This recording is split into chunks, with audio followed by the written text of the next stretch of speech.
வேர்ல்டுலேயே பணக்காரவங்கள சொல்லுங்கன்னு சொன்னால் நீங்கள் யாரெல்லாம் சொல்லுவீங்க? எனக்கு தெரிஞ்சு எலன் மஸ்க் சொல்லுவேன். அப்புறம் அம்பானி நிஜமாலே வேர்ல்டு பணக்காரவரா இல்லை இந்தியாவில் பணக்காரவரான்னு எனக்கு தெரியலை. பட் அவங்களோட வீடியோஸ் எல்லாம் பார்க்கும்போது ஒரு மனுஷன் இப்படிலாம் வாழ்வானான்ற மாதிரி இருக்குது. அல்லாஹ் ஒருத்தவருக்கு இந்த அளவுக்கு ரிஸ்க் அளிப்பானா, அவ்வளோ ரிஸ்க் அளிக்கக்கூடியவனா ரப்பு அப்படின்னு சொல்லிட்டு ஆச்சரியப்படுற மாதிரி தான் இருக்குது. அவங்களுடைய வாழ்க்கையும் சரி, வாழ்க்கை வசதிகளும் சரி பார்க்கும்போது இவ்வளோ வசதியாக ஒரு மனிதனால் வாழ முடியுமா அப்படின்னு தான் நம்ம பார்க்குறோம்.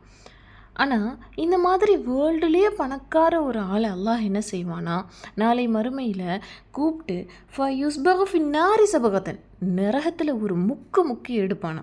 அப்போ கேட்பானா, யா இப்னு ஆதமின் மகனே, ஹல் ராய்த்த ஹைரன் கத் ஹல் மர்ரபிக் நைமுன் கத். இதுக்கு முன்னாடி ஏதாவது நீ இன்பத்தை அனுபவிச்சிருக்கியா, நீ ஏதாவது பேரின்பமான வாழ்க்கையை நீ வாழ்ந்திருக்கியா அப்படின்னு சொல்லிட்டு கேட்பானா. அப்போ கேட்கும்போது அந்த மனிதன் சொல்லுவானா, யாரெல்லாம் நான் என்ன இன்பத்தை அனுபவித்தேன், நான் ஒரு இன்பமே அனுபவிக்கலம்மானா. தான் வாழ்ந்த வசதிகள் எல்லாத்தையுமே மறந்துடுவானா. நரகத்துடைய அந்த ஒரு முக்கி எடுத்து அந்த ஒரு வேதனையால் தான் வாழ்ந்த வசதிகள் எல்லாத்தையுமே மறந்துடுவானா. நரகத்தினுடைய வேதனை அப்போ எந்த அளவுக்கு இருக்கக்கூடியதாக இருக்குன்றதை திங்க் பண்ணி பார்ப்போம்.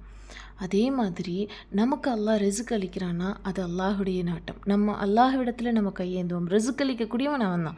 அதையும் தாண்டி அல்லாஹ் நமக்கான கஷ்டங்கள் போகிறதில்லை அப்படின்னா அந்த நிமிஷம் நினைவைங்க, அதிகமான ரிஸ்க்கு நமக்கு இருந்திருந்தால் நம்ம இந்த ஈமானோடைய அல்லாஹுக்கு இணை வைக்காமலே வாழ்ந்திருந்திருப்போமா அப்படின்றதும் சந்தேகத்துக்குரிய ஒரு விஷயந்தான். ஏன்னா ஒரு மனிதனுக்கு ரிஸ்க் அதிகமாகும்போது தான் அவன் அல்லாஹ் சோதிக்க ஆரம்பிக்கிறான். இப்போ நம்ம கஷ்டம் தீர்றதுக்கு அல்லாஹ்விடத்தில் கையேந்துவோம். அதையும் தாண்டி அல்லாஹ் நம்மளை சோதிக்கிறானா அதையும் அக்செப்ட் பண்ணி பொறுமையோடு வாழ்வோம்.